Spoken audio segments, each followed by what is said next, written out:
आपको पता है ना, तो आप वहां से कितना आगे आए हैं ये आपको देखना चाहिए। मुझे पता है, मतलब मैंने क्या किया है बचपन से, मैं कितनी मेहनत थी और किस तरह के सर्कमस्टेंसेस थे और अलग अलग एक्सपीरियंसेस रहे हैं।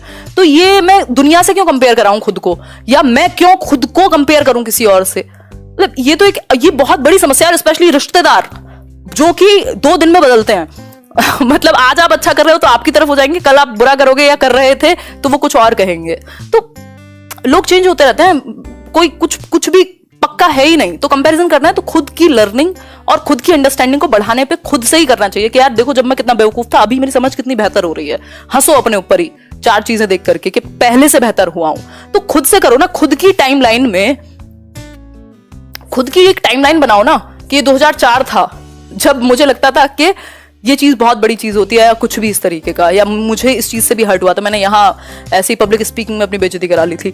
तो ये एक चीज हुई। अब आप 2016 में आए हो तो आप देखो ना, यहां से यहां तक कितना इंप्रूवमेंट आप में आया, आपने कितनी मेहनत की। आपके वो जो साल थे, मुझे पता है मेरे 2021 का एक महीना ऑलमोस्ट प्लान्ड है, इतनी सारी चीजें हैं। तो मैं क्यों सोचूं कि फलाना क्या कर रहा होगा, या अभी कोई मेरा एक दोस्त क्या कर रहा होगा, उसके कितने सब्सक्राइबर हो गए, या उसने क्या कर लिया, 10 मिलियन हो जाए, 50 मिलियन हो जाए, हाउ डज इट मैटर? मुझे पता है मेरा प्लान ये है, मुझे लाइफ में ये चाहिए। हर किसी को एक प्लान बनाना चाहिए। हम इस चीज पे फोकस नहीं करते, बस फालतू चीजों पे फोकस है हमारा कि भाई मेरी लाइफ ये है, अभी मेरी मान लो एज 23 है, मुझे 30 तक ये मेरे कुछ गोल्स हैं और मुझे एक पीसफुल लाइफ चाहिए। तो उसके लिए चाहे एक नौकरी की तैयारी करनी हो सकती है, अगर वो होती है अपना बेस्ट देने के बाद, यदि नहीं होती है तो मैं दूसरा प्लान भी अपनाऊंगा। तो आपके पास अपनी लाइफ का प्लान होना चाहिए, बजाय कि आप 70 लोगों को कंपैरिजन करें। या फिर ये बात जेलेसी की, मतलब जेलेसी क्यों? इंडिविजुअल डिफरेंसेस तो फिर आपने खत्म कर दिया। अगर सबके पास सेम अपॉर्चुनिटी होगी, सबका दिमाग सेम सिचुएशन में सेम तरीके से चलेगा, तो फिर तो सब रोबोट्स हो जाएंगे। तो मुझे लगता है कि नहीं करनी चाहिए। और एक और चीज है, अगर कोई भी कुछ भी कर रहा है जिससे आपको जेलेसी हो रही है, तो आपको एक चीज जरूर एक्सेप्ट करनी पड़ेगी कि वो कुछ तो अच्छा कर रहा होगा, कोई तो एक चीज होगी जो उसे वो करने दे रही है, जो जहां वो है आज, उसके पीछे कोई तो रीजन होगा।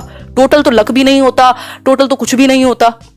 तो और सबकी लाइफ में अलग अलग टाइम पे अलग अलग अपॉर्चुनिटी नॉक करती है। आप कितना उसको भुना पाते हैं, आपका क्या नजरिया है चीजों के प्रति।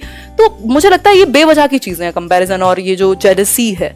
खुद को देखिए ना, आप लाइफ में कहां जाना चाहते हैं।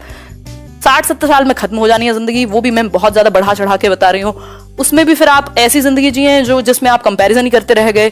आपको क्या मतलब, आपके लिए क्या जरूरी है? आपको अपना एक वो सुकून जिसको मैं बोलती हूँ वो सेट करना पड़ेगा कि भाई मेरे लिए लाइफ पीसफुल कब कहलाएगी। ये 10 मिलियन हो नंबर, या फिर 1 मिलियन पे भी जो मुझे करना है वो मैं करूं तब।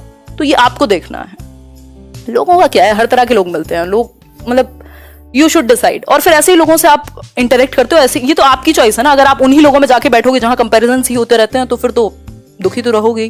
तो आपको देखना है आपका ग्रुप कौन सा होना चाहिए, वो 5 लोग कौन होने चाहिए जिनसे आप प्रभावित हो और आपसे जो प्रभावित हो। खैर, ये इसका कोई अंतिम आंसर नहीं है, बट मुझे लगता है कि आपको डिसाइड करना चाहिए आपको अपनी लाइफ में क्या चाहिए।